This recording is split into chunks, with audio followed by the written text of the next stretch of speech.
So good morning. Now, this is part 3.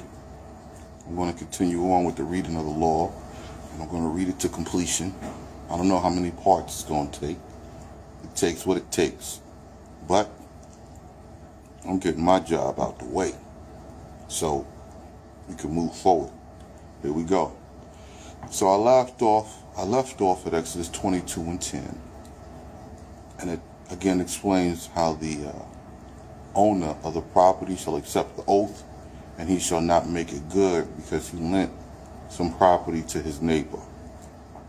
Right? 22 and 11. But if it be stolen from him who was to receive recompense for the care, he shall make it good to his owner. So if you're going to get paid for this, then you have to reimburse the owner for the thing you borrowed. That's just what it is. Alright? If it had been torn by a beast, a wild beast, let him bring witnesses, or bring him to the carcass, because for that which is so torn, he shall not make restitution. Alright? So, if a wild beast tears it up, you got to bring it to the carcass and show that a wild beast tore it up. And you don't have to pay for that. That's an act of the Most High. There's nothing nobody could do. Alright? If a man borrow anything of his neighbor, and the vessel be broken, or the animal die, and the owner be not with it, lie shall certainly make it good. Alright? Or he shall certainly make it good. Sorry. Typo. Alright? So, if you borrow anything of your neighbor, the vessel is broken or the animal dies, and the owner is not with it, you got to make it good. If the owner be with it, he shall not make it good. If it had been lent for profit, its loss came on account of its hire. Okay? So, if you lend something out as a tool for work and it breaks, then that's it. You know what I'm saying? It was lost on account of the work. It's not a loss on account of, negligence. Okay? If a man seduce a virgin, unbetrothed, and have criminal conduct with her. Now, this is very important. And the reason that it's worded this way, it means you do something unpermitted. Doesn't mean at what length. It doesn't say to what detail. So you can go from something as a kiss. That's right. You kissing her. Hey. You know what I'm saying? That's criminal conduct. You don't have proper permission to touch any woman that is not betrothed to you. So if she is not betrothed to you, then you don't have a right to touch her in any way. So now it's saying that if she's a virgin unbetrothed and you touch her, you know what I'm saying? Any criminal conduct, you touch her in any way, endowing, he shall endow her to be his wife. This is far beyond just sex, okay? But it's just as criminal conduct. That means you don't have permission because this is someone else's daughter or handmaid. And she could be giving you permission, but she don't have permission over herself. So this is where it stands. If this does not appear to be desirable to him, alright, or if her father be not willing to give her to him, 15 selene of silver shall be laid upon him, according to the endowment of a virgin. So, after you messed around with this girl, and I'm not talking sexually, I'm talking just y'all was, hugging and kissing somewhere, and now you don't want to marry her, right? You still have to pay the father 50 selene of silver according to the endowment of a virgin. Because you're touching stuff that's not yours. Period. You don't like it? I don't care. It's not my problem. That don't bother me at all. And you scholars out there, y'all could go and try to rephrase this if you like. That don't bother me neither. This ain't up for debate. Right? So, again, it says if the man don't want the woman, right? So you kissing on her, but now it's time to marriage, and you're like, oh no, I ain't asked for all that. No, but y'all was saying you was acting all interested before. He shuts it down right then and there. 50 selene of silver to the father, the endowment of virgin. That's it. Period. And I got these weights and measurements, so I know what actually 50 selene of silver actually is. All right. Sons of Israel, my people, whosoever practiceth witchcraft, you shall not suffer to live. Whosoever lieth with a beast shall be stoned to death. That's done. It is what it is. All right. Whosoever sacrifices to the idols of the Gentiles shall be slain with the sword. Let me explain to you how deep this is. All right? Christianity and its New Testament is a Gentile belief. And that is a Gentile idol. I just want y'all to know. Judaism is a Gentile belief and a Gentile idol. Right? So none of this to the Messiah, to the Son of the Most High, none of that. I want y'all to understand this very clearly. So anything you see a Gentile doing right now, everything you see them doing, every religion is wrong. All of them. So don't do it. Don't sacrifice to any of the Gentiles' idols or their gods. Right? None of them. Right? The rest of them are pretty obvious, but, I'm just have to say this. And I'm going to read this again, and this time I'm going to read the whole scripture and prove a point. Whosoever sacrifices to the idols of the Gentiles shall be slain with the sword, and his goods be destroyed. For ye shall worship only the name of Yahweh, the Most High. Only. That means there's no tag on. There's no add on. Right? And the stranger, right? And the stranger you shall not vex with words, nor distress him by taking his goods. That's period. You can't cuss him. You can't even cuss a stranger out. So you can't cuss out an Israelite. You can't vex nobody with words. That's period. I know it says the stranger in this line. I'm not adding it.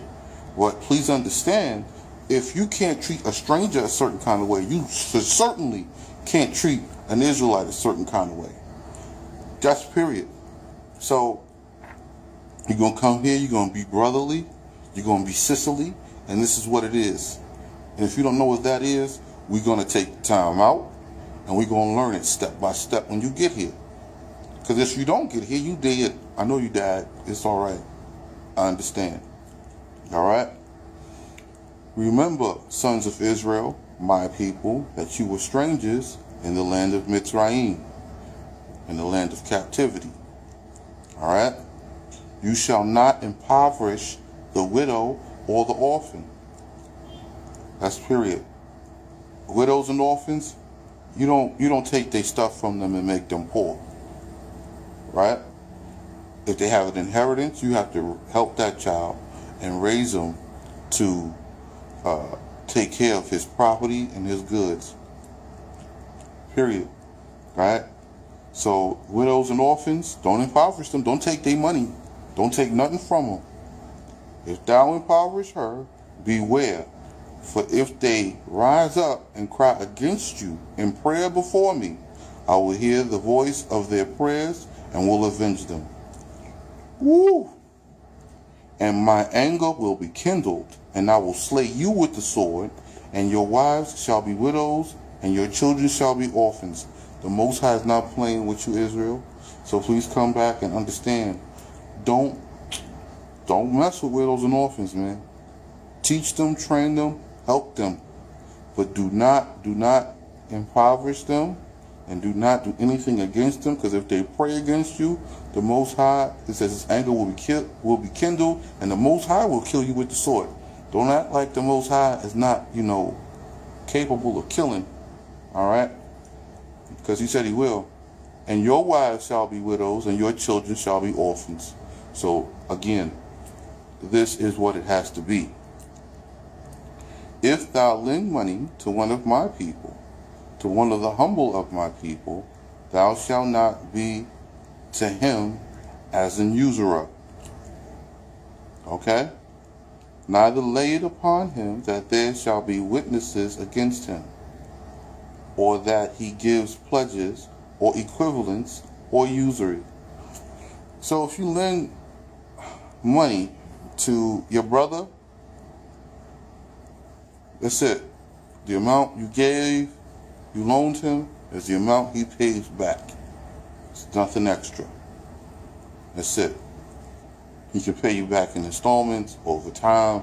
He's got 7 years to pay it back. At least 7 years. Alright? That's the minimum. So he's got 7 years to nip at it. That's just what it is. Alright? There's nothing. You don't be a usurer, ain't no interest. That's it. Okay? Don't rise up and take him to court and bring witnesses against him and none of that stuff, because you want your money and you need it now. If you need it that bad, don't lend it, because you don't got it. That's done. You understand? Alright? If thou take at all for a pledge the garment of thy neighbor, thou shalt restore it to him before sunset. So again, if you promise somebody an outfit that needs some clothes, you got to get it to him before the sun goes down. Alright? For it may be his talith, which alone covereth him. So it may be his blanket, right? His cloak, right? Which alone covereth him. So he might be so poor, he might be like on his way, he could be struggling, and this is all he needs. He needs a blanket to sleep with. Or it is his only garment in which he rests. It's his only garment, right? Which falleth upon his skin. He ain't got no clothes. Moses says, give him an outfit and get it to him ASAP. This is the most important thing, which means before the sun sets, he has to have this today. Right? And if thou take the coverlet of the bed whereon he lies, and he be heard before me, I will hearken to his prayer. For I am Eloah, the merciful. And that's actually Allah, the merciful. Okay? So, he says, I will hearken to his prayers, for I am Allah, the merciful. So, the Most High says, if he pray, I'm going to listen to him. And I'm coming. Don't say what he's going to do. But he says he's merciful to that man. He's going to get him something, and he's going to deal with you. I'm just saying, these pledges, the Most High is holding you accountable to your word, because he's held accountable to his. Period. Sons of Israel, my people, you shall not revile your judges. All right, let me make this real clear. Right? The word revile means to talk ill of, disrespectfully, to cuss out, to call names. You don't do this to your judges. That's flat out. Now you're going to say, well, who's the judges? Well, first, let me explain to you, I am a judge. All right? I've been in this land 2 years, and I've been trained in the traditions of the judgments amongst the Bedouin people, the sons of Abraham, and I am respected as the son of Israel. And so I'm saying this is not to be done to me or to any others that are going to be newly appointed, the ones who are studying this law. All right? So you shall not revile your judges, nor curse the rabbins who are appointed rulers among thy people. Period. That's period. That stops right there. So don't be talking bad about them. You know what I'm saying? And no cursing the rabbins who are appointed rulers among the people. That's princes. You just don't curse them out. That's it. Now, I don't give them a free pass to do whatever they want and say whatever they want to you, because they can't curse you out neither. But ain't no popping off. So I told y'all, this is a dead thing. Ain't gonna be no disrespectful talking, no battle rap. You know what I'm saying? None of that. All right, y'all gonna battle rap over lyrics. Them lyrics ain't gonna be disrespectful. So I'm just telling you right now, this is what it is. All right. Now, getting into this, the first of thy fruits, and the first of thy winepress, thou shalt not delay to bring up in their time to the place of my habitations. The firstlings of thy males, thou shalt separate before me. That's it. As soon as the first is ready, don't even hesitate. Send it straightway before the Most High. Send it straight to the priest. That's it. Get it off your hands. Don't touch it. It's not yours.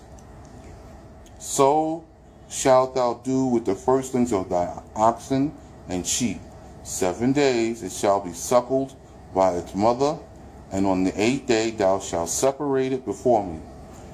Hey, it's the firstborn male oxen and sheep, right? Yo, it's got 8 days, and then on the 8th day you go give it to the Most High. That's it. All right. And holy men tasting unconsecrated things innocently. Okay. So unconsecrated things, these are when you make your dinners, right? These are things that you make yourself. You're still doing it in the traditional way of that we make a sacrifice. But it's just not, a sacrifice. You're not appointing it to nothing. You're just making a sheep to eat, or a lamb, or a cow, all right? Or a quail, Those are unconsecrated things innocently. You can have those to eat. Shall you be before me? But flesh torn by wild beasts, alive you may not eat it. So if it's torn by a wild beast, you can't eat it. But throw it to the dog as his portion. All right? So when your animals get slain, you don't be like, oh man, this tiger killed it, we got rid of the tiger. When the lion killed it, we got rid of the lion. And then you go ahead and eat the sheep. No.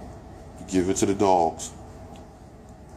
Sons of Israel, my people, take not up lying words from a man who accuseth his neighbor before thee.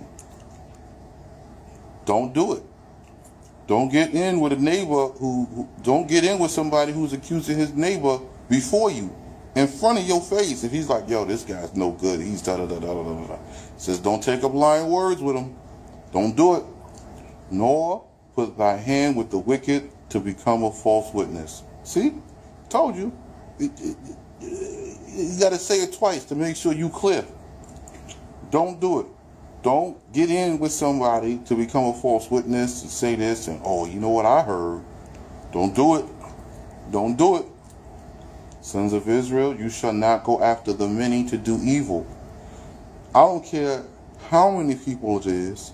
You better stand with this law and be like, look, I'm going to do good. But to do good, if they're doing something good and righteous, oh yeah, you get in on that. Don't get in with these trying to do something wicked. I'm telling you now. And no one among you shall restrain himself from affirming justly concerning his neighbor in the judgment. That means you can't lie when brought in or asked a question by a judge concerning a situation.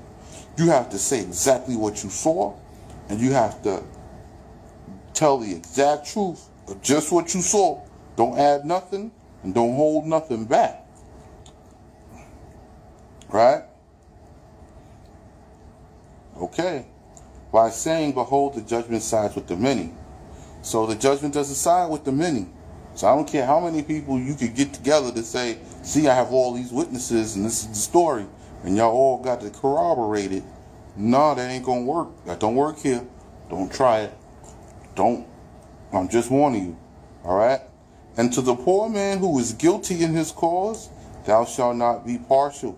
So if you poor, we ain't gonna have slack on you because you poor. All right? And having compassion upon him, for there must not be respect of persons in the judgment. So there's no respect on you because you're rich. There's no respect for bribery. And there's no respect because you're poor. We're going to let it slide. You know he's poor. He don't have much. It's this. No, that don't work. Because there's no reason for you to do anything evil or wicked. There's no reason to steal. You can ask and people will give it to you. That's what it is. That's what the sheikhs are for. You ask and we make a provision for you. That's how it works. If thou meet the ox of thine enemy, whom thou dislikest, on account of the wickedness which thou only knowest is in him, or an ass that wandereth from the way, thou shalt surely bring it to him. So if you have an enemy or somebody you dislike, because you know they wicked, but no, not everybody knows, and you just keeping it to yourself because you ain't trying to, say nothing ill about the brother or the sister, keep quiet. But when they stuff go missing, just bring it back. That ain't got nothing to do with nothing. You know it's his, give it back to him. So if thou seest the ass of thine enemy whom thou dislikest on account of the wickedness which thou only know to be in him. So again, if you see your enemy or somebody you dislike, because you ain't going to get along with everybody, the Most High ain't saying, Israelites going to come together and we all going to get along and it's just going to be peaches and cream and you're going to like everybody. He's saying, nah, there's going to be some people you're not going to like because people's people and they're going to be doing some people stuff. So if it says, look, all right, this one's just shady. Ooh, I don't like this attitude. All right, I ain't saying nothing about it. Just I'm going to keep about my business and go about my way. And so if I see this, right, if I see his ass lying under his burden, and thou wouldest refrain thyself from going near him, thou shalt relinquish at once the dislike of thy heart against thy enemy, and release and take care of the ass. Right? That's what it says. So it says relinquish at once the dislike. If you see that the guy is stuck or she having a problem or there's a what's the name, it says relinquish at once the ill in your heart and just go help them. Get them out the situation, go about your business. Go back to business as usual. That's what you got to do. Sons of Israel, my people, you shall not warp the judgment of the poor in his cause. From a false matter, you shall not warp the judgment of the poor in his cause. So you can't warp judgment feeling sorry for people because they're poor. Wrong is wrong, right is right. The law is the law. You can't play with it. From a false matter, keep distance. And when one has gone forth from the house of justice, acquitted. All right? So, say someone came before the judges, and the judges say, okay, you know what? At this time, we're going to say you innocent. And they afterwards find out his guilt. Or one hath been brought out condemned, and they afterwards find out his innocence. So if you left guilty, If you left innocent and we find out you guilty later, something come out. All right? Or if you left out innocent and we find out later you guilty, thou shalt not put him to death, for I will not hold the former innocent nor the latter guilty. So it's saying if you guilty and you left and we find out later you innocent, we're not going to hold you. We're not going to put you to death. And if you left innocent and we find out you're guilty, we're going to handle that business because the Most High is still holding you guilty, so we got to deal with it. Period. Thou mayest not receive a bribe. Oh, so that means, hold on. So that means that the judgment isn't final at no time. All right? The judgment is not final at no time. Right? The judgment, you can leave from the case, from the trial, and we still find out later, and you can be brought back. So all of that ideas of double jeopardy is in effect over here. You are in. So we looking for the truth, and the truth requires judgment. It ain't got nothing to do with, hey, get me off this case. Ain't no lawyers here neither. So you judged at all times. Period. All times. That's why we giving judgments. So you can judge at all times. All right? Thou mayest not receive a bribe, for a bribe blindeth their eyes who have taken it. So if you receive a bribe, this guy's rich, he's always giving out gifts and money and this, that, and the third. Now you're going to be blind to the idea that this person is wicked or evil, okay? So don't take no bribes. All right? Don't take a bribe. Don't be bought. You know what I'm saying? So a bribe blindeth the eyes who have taken it, and casteth down the wise from their seats. So if you ever want to lose your seat, you know what I'm saying, from the Sanhedrin, bribe. Receive a bribe, and perverteth the right words which are written in the law. Right? You wanna lose your seat, your position? Take a bribe. You out of there. That's it, because you're gonna pervert the law. Right? And confoundeth the words that are in the mouth of the innocent in the hour of judgment. Because when you receive this bribe, the person who is innocent, you're gonna want them to shut up. You're gonna want to hush the truth. That ain't gonna work. It's about to get deep. Thou shalt not oppress the stranger. So there's no oppression in the Most High's kingdom. There's no oppression for those who are going to obey this law. There's no oppression. There's no oppression. There's no oppression. Right? Because even your servants are paid. Right? It's a master-servant relationship. He is your employee. You are the boss of your family business. This is what's working. For ye know the sigh of the stranger's soul, because ye were sojourners in the land of Mitzrayim. So we were sojourners. We sojourned. We stayed for a time in the land of Mitzrayim. That time is over.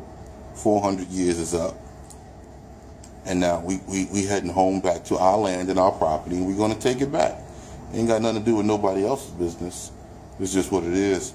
And so since we stayed there, we worked, we ate, we lived, we died, the whole 9 yards. Same here. They're going to be employees, but not with oppression. They get paid. You're going to pay them. 6 years thou shalt sow thy land and gather the produce. But the 7th year thou shalt exempt it from labor, and give up the fruit to be eaten by the poor of my people. And what they leave shall be eaten by the wild beasts of the field. And in like manner thou shalt do with thy vine and olive grounds. So when you have like vineyards and your orchards or whatever, you're gonna let those stay. Just so Let me help y'all out. So in the 7th year, you don't bring in a tithe. The tithe is from what you harvest. And since you paid the tithe in the 6th year, right? It's the 6th and the 7th year, because the Most High said, I'm going to increase your bounty. So the moment you give it, it's over. So there's no tithing, right, in the Shavuot on the 7th year because you didn't harvest. Yeah, buddy. Y'all didn't know that. I know you didn't know that because nobody ever taught that. Nobody ever sat down and really went through that like that. And I'm telling you now because this is what it is. 6 days do thy work, and on the 7th day repose. Relax. Rest. That thy ox and thy ass may rest. That's even so that the animals that work in the field rest. And that the uncircumcised son of thy handmaid and the stranger may rest. See, the uncircumcised also, and the stranger. Everybody gonna rest. You gonna shut it down. Ain't nothing moving. What we doing today? Nothing. Chill. All right? Now the Most High is gonna elaborate on something. Okay? And of all the precepts, that's Exodus 23 and 13. I know your King Jimmy don't say that. And of all the precepts that I have spoken to you, be careful, and the names of the idols of the Gentiles remember not. Forget about it. So take the New Testament and throw it in the trash. Don't bring it up no more. Alright? We ain't bringing up the Talmud. Throw that in the garbage. I ain't dealing with that neither.